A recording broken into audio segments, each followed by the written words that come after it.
So this is, I think, the first game in Florida for Arizona since 1992. You guys, 1992. Yeah, what a game. We should have walked out with a W on that thing, too, now. You know what happened in that game, right? 8-7, right? 8-7, and we're kicking a field goal with 8 seconds left in the game, 40-yarder. Not quite. I don't know how far it was. Very makeable for the young man. Would have been the first since the Flutie game.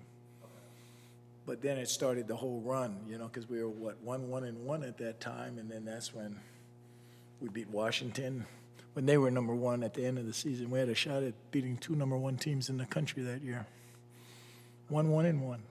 So what do you think are the keys for this game and making sure that the next time you guys are in Florida, you guys come out with a win?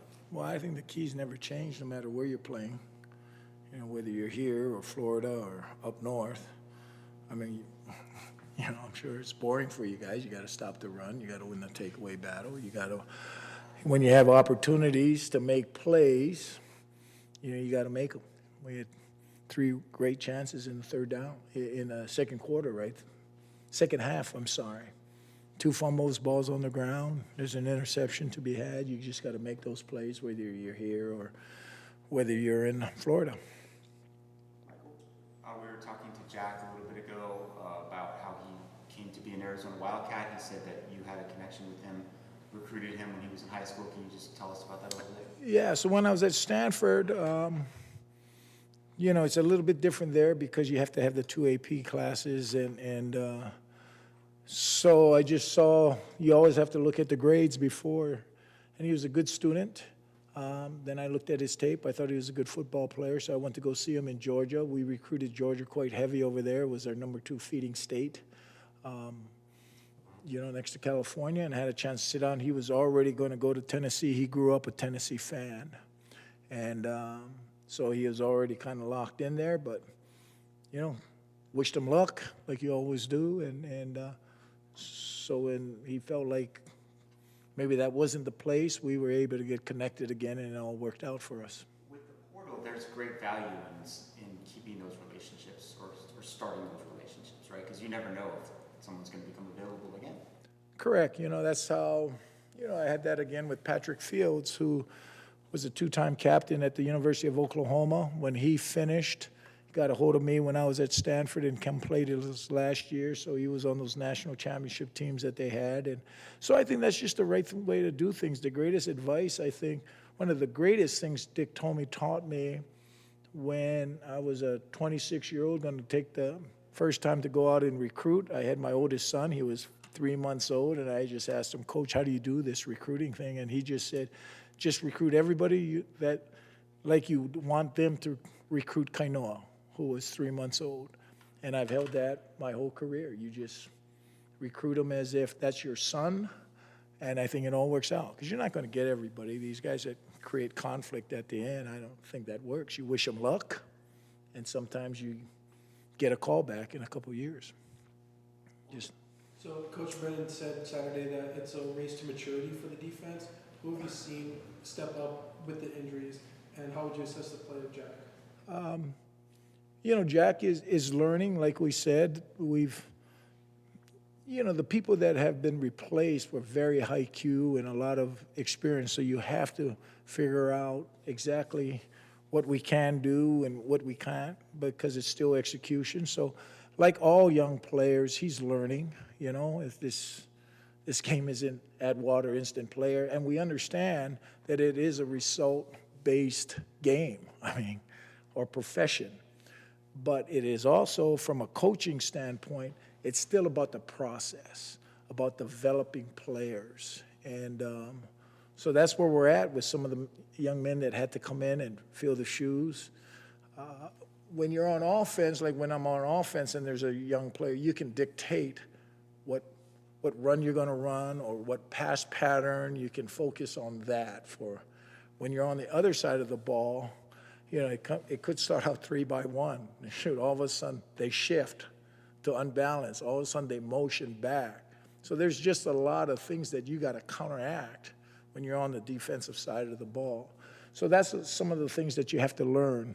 Our cover down rules And in the secondary, where I've always been sensitive, those rules have to be simple, because if we are in the wrong spot, or if we don't quite make the right play, that's 6 points. If the nose guard maybe steps in the wrong gap, that's got a chance to be a 6-yard gain. So, it's just really critical that me as a coach try to keep things simple back there so we can get aligned. And the trick is to take the thinking out of the game so you just see and react. Because, you got 2.2 seconds many times to make a decision back there. A long football play is 3 seconds. So we're developing, we're growing, him and Owen, and and then Genesis has to now play a new position too, rather than the middle safety spot. So everybody's kind of growing along at the same time. Brian, this past game probably had the least amount of rotation as far as bringing in both the defensive line and then I think the entire back seven played almost every snap. Is that just a product now of attrition that you need to focus on just those main guys and there's not enough time for reps for newer guys? Yeah, bodies, I guess you could say, if that's what you're saying, yeah. And so a lot of times, as you're going through your script and, he needs to see that one, or he needs to see that one. Maybe if that wasn't a veteran player, they had seen that last year and the year before. So you can sub, okay? Starters get 4, backups get 3. But many times the backups need play 5 and 6 on the script too, because that's brand new. Justin? Is it safe to say Dalton Johnson has kind of emerged as like a Martell Irby, where he can play linebacker in your defense? Yeah, so, Martell was just a unique position because, he was with me at nickel, and I could tell very early on he just was a very instinctive football player, and he was just, the emotion is what we needed. Unfortunately, he's playing behind our best player in Stooks. But we had a time where it was 10 personnel that we could move him into the linebacker, and he played dime. And what we found, we stumbled on it, he was great in the box. And so now we might have had the 2 shortest linebackers in the history of college football out there. But, boy, they saw the game. They played fast, and they were rugged. Dalton, too, he has a real gift at being a box safety, a guy that is in the box quite a bit. So now, if you look, he's really our middle linebacker now because we've gone to 6 DBs and in some of these games. So he's really become the guy. Him and Genesis, if there's anything unique, is who you have to give those unique rules to keep it balanced out for some of the other ones. So he's really done a great job in there for us because he's another one that's playing a very different position. 2 questions. One is a follow-up to that. How do you see that defensive alignment matching up with UCF, which is a very obviously run-oriented? Yeah.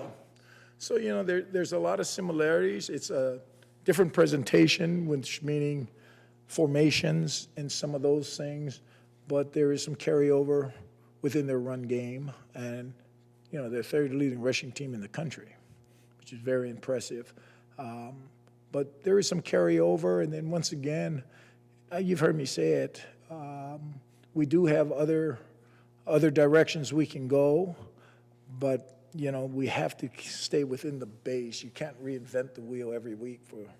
So we still feel like that we can stack reps from what we saw a week ago. And my other question is, what do you think is going on with the pass rush lately? If you look at the pressure numbers, the sack numbers, they've been down the last 3 games compared to maybe the previous segment of games. Yeah, well, some of that has been determined that some coverage situations has forced us to maybe shift gears a little bit within the coverage.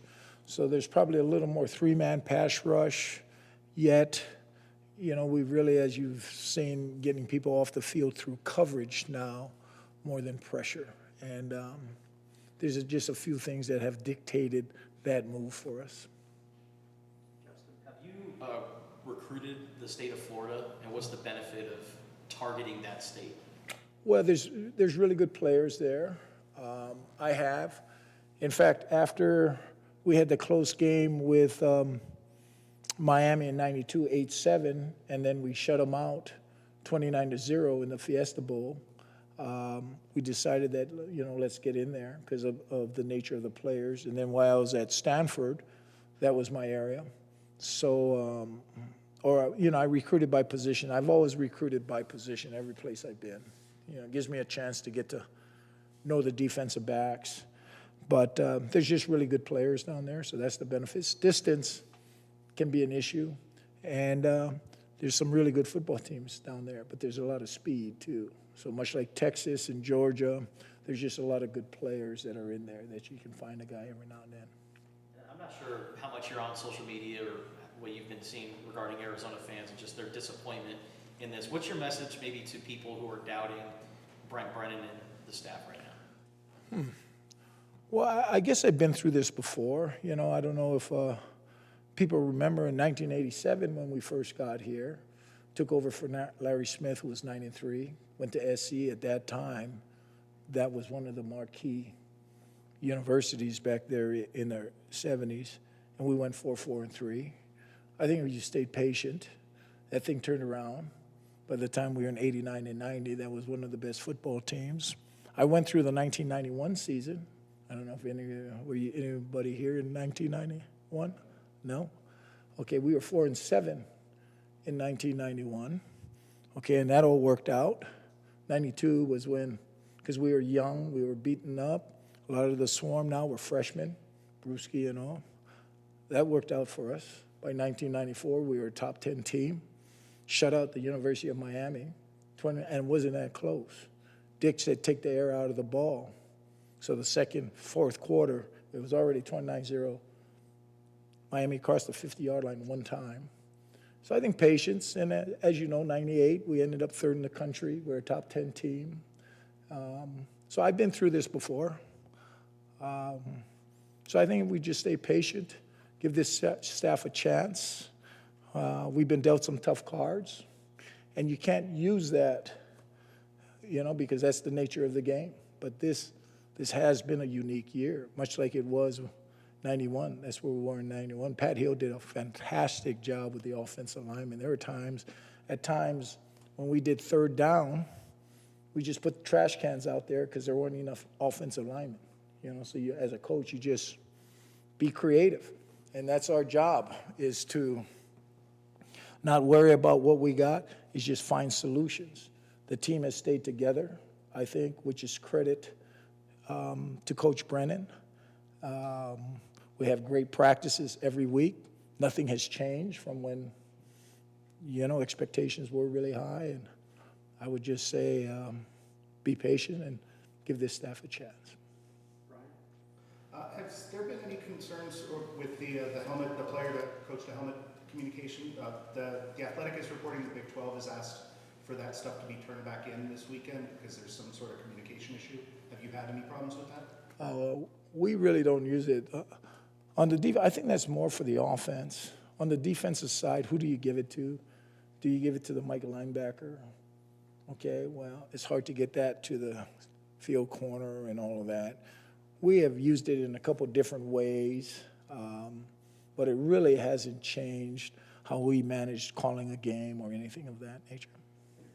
Last question, Michael. 2 questions. I don't know. Is that legal? What's the rules in the media interviews? We're making up the rules. So Takario was not targeted one single time against West Virginia. He said it was kind of boring at times, but he kind of used it as a sign of respect. In retrospect, I'm sure you've seen that before with Chris McAllister and maybe some others. How do you view something like that? Well, that's exactly what I told Dacario. It is a sign of respect, okay? Utah targeted him quite a bit, okay? And he won that fight. But that's as a cover corner. Chris Mack now, he was from a different planet, because I put Chris on the best player and took everybody the other way, because otherwise he would get bored. And you're right, I've had a lot of great ones at Texas. I don't know how many first-rounders, but we've had a few. And then that is something that you just got to keep going with him. And, I think it's great. He's a semifinalist for the Thorpe Award. I mean, that thing's not easy to do. I don't know how many semifinalists I've had, but if I had 7 finalists, I've had 15 semifinalists. So that's narrowing it down to the final 10. There's a lot of horses that were in this race when this season started, you know? So that's just, and he's worked really hard at developing his craft, the little things, the fundamentals, and being that. So that I got much respect for him to do that. He hasn't changed. He's continued working his habits, and he just can't relax because I'm sure these guys got some good receivers. They do have some really good receivers. So there's a chance he'll be targeted this week. And the other question is, they're changing play callers this week, and I think they might be changing quarterbacks too. Fourth quarterback that they've used, I think. We don't know for sure what they're going to do, but how do you approach that? Well, much like when I watched the other young man throw before, I've done this long enough that, you know, many times the backup quarterback just needs his chance. I think we might have lived that here at the University of Arizona. So don't get fooled by that, because last week as I watched the young man throw, and I just knew we were going to get a better arm than what we had with the other one. The other one had legs. You know, this one had. And as you saw him go through his rhythms, that touchdown pass on the fourth down play, the high straight one. I mean, that was Montana to Dwight Clark. That's exactly what that was. He left himself 1 yard, so when he jumped, he came in, so he's 9 yards deep. The high straight one always gets you. We had him triple covered. It's a great play, and the kid, give him credit. This one here, I thought by the end of the BYU game, really played well. He can throw it. His arms, I would think, is a little bit ahead of some of the ones that we saw, and he's still a good athlete running the football. So don't be fooled by a depth chart, because many times, well, ask the guy, what was his name? Wally Pep? Huh? His backup had a pretty good career. So to me, everybody's Wally Pep, man. You know, Lou Gehrig stepping in, and then we'll see where we go. Yeah, now take care of me. Don't beat me up because I say some of that's in jest, you know.